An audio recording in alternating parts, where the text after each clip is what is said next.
All right, we got the jerk setup position in Stop Using the Wrong Muscles, the series that we've been doing around the Olympic lifts, highlighting what muscles need to be on, what muscles need to be off. And typically for most athletes, the issues coming down to their lifts is the battle between these two groups of muscles. So let's look at the jerk setup position.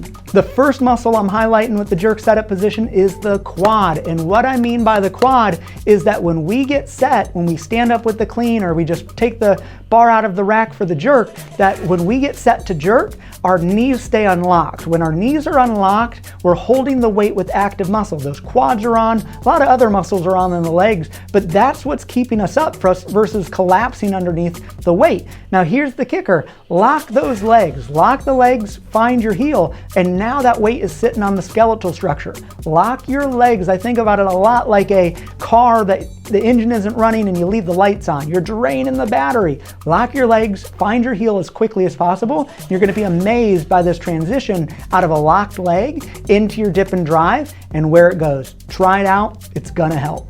Hey, just a quick interruption. I want to tell you guys about the Sustainable Lifting Method, our new online program coming up. Now here's the thing, with Project Lift over the last 6 years, I've worked with a lot of athletes who come in and they're stuck. I call it the messy middle. You've been doing this for 1 to 5 years and you just don't know what you don't know. You're not making any more progress and typically you got some nagging issues going on. Well, here's the kicker.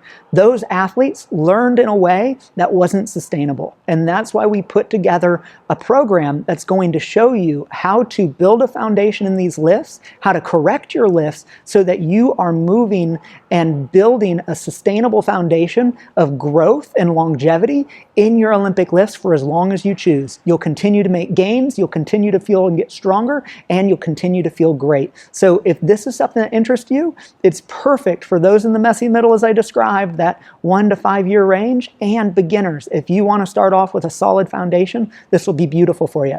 Now I'm looking for 20 people to help me out, so check out the information. I have a special offer for you if it interests you, and let's get back to this video.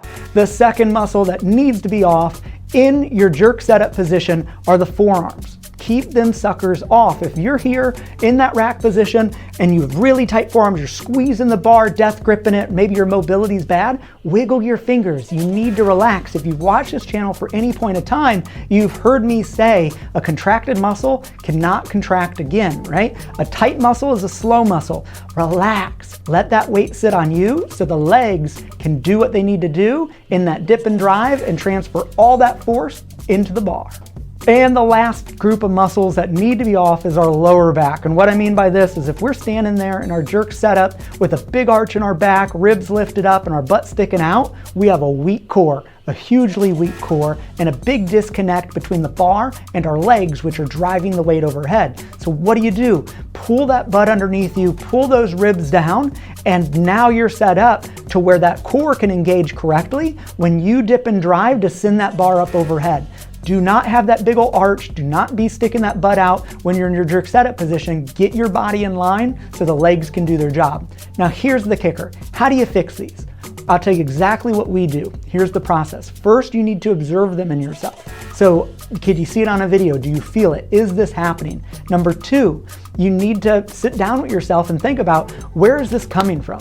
Did you learn this? Is it a cue that you're trying to follow? Or you just not thought about it and that's what's happening? And then number 3, you need to make the corrections in your training through drills. I gave you guys focuses that you can bring into focus, but here's the thing. If you need support implementing this, hit this discovery call button and let's have a call. So we'll get on a call, we'll discuss where you've been in your lifting, where you want to go, and we'll find ways that we can support you. So since you've made it this far in this video, smash that thumbs up button, pay it forward, share it forward with a friend you know it could help, and subscribe because new videos are coming each week.